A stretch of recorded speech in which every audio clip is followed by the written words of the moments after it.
सास का दहेज। स्नेहा के बेटे की शादी शिल्पी से होती है। शिल्पी दहेज में हर सामान लेकर आती है जो पहले से ही स्नेहा के घर होता है। ये सामान स्नेहा के पापा ने उसे दिया था। अरे शिल्पी, मेरा टीवी क्यों हटाया? क्यों हटाया मतलब? अरे बड़ा और अपडेटेड टीवी है ये। स्नेहा को गुस्सा आता है और वो शिल्पी के बड़े टीवी के बगल में अपने पुराने जमाने का टीवी भी रख देती है। बड़ी आई अपडेटेड वाला। अरे बहुत सारी तेरी जैसी बहुओं को जानती हूँ मैं, जो घर से लाए सामान का रौब दिखाती है। ये ना समझ के हम भिखारी हैं। देख ले, हमारे पास भी टीवी है। ओहो, जो करना है वो करो। कोई मेहमान आएगा तो हंसेगा कि एक ही जगह दो दो टीवी। हंसने दे, दुनिया भी तो देखे कि सिर्फ तू नहीं, मैं भी दहेज लेकर आई थी। अब यही हाल हर सामान का हो जाता है। ड्राइंग रूम में एक साथ दो तरह के सोफे रखे होते हैं, एक नया आलीशान तो एक पुराना लकड़ी का। शिल्पी स्नेहा की इस आदत से काफी दुखी हो जाती है। एक टीवी पर रामायण चलती है तो बगल की टीवी में फिल्मी गाने, किसी को किसी की आवाज भी सुनाई ना पड़े वैसे। घर के दूसरे सदस्य भी सास बहू की इस आदत से परेशान हो जाते हैं। एक दिन स्नेहा की बहन उसके घर आती है और घर का नज़ारा देखकर हैरान हो जाती है। कहीं पुरानी फ्रिज के बगल में, कहीं नई फ्रिज तो कूलर के ठीक ऊपर एसी। अरे स्नेहा, ये तूने घर की क्या हालत बना रखी है? बहू रानी, तू तो नए जमाने की लड़की है, फिर घर को कबाड़ी बाजार सा कैसे सजा रखा है? नया फैशन है क्या? देखिए ना मौसी, माँ जी अपना पुराना सामान निकालना ही नहीं चाहती। वो सोचती है कि उनका ही सामान घर में रहेगा। अरे बहन, तू इस मामले में ना बोल तो ही अच्छा है। मैंने बहुत सी बहुओं को देखा है, अपने लाए सामान पर सास को धौंस दिखाते, और मैं भला किसी की धौंस को क्यों सहन करूं? मेरे पास तो सारा सामान है, और वैसे भी क्या कहते हैं, ओल्ड इज गोल्ड। अब क्या था, शिल्पी ये सुनते ही भड़कती है और जोर जोर से चिल्लाने लगती है।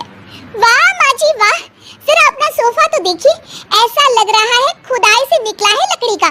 और मेरा सोफा देखिए कैसे लेदर की चमक और गुदगुदा सा है। अरे आपका तो पुराना धुराना सा है। शिल्पी देख, मेरे पिताजी ने जो दिया है वो उनकी निशानी है, उसके बारे में मत बोल। तू तेरा सामान ले जाकर अपने कमरे में रख ले। क्यों? मैं अपना सामान क्यों कमरे में रखूं? और जो मेरे ससुराल आए वो यही कहे, ओ कितना ओल्ड फैशन घर है। दोनों की बहसा बहसी में मौसी सर पकड़ लेती है।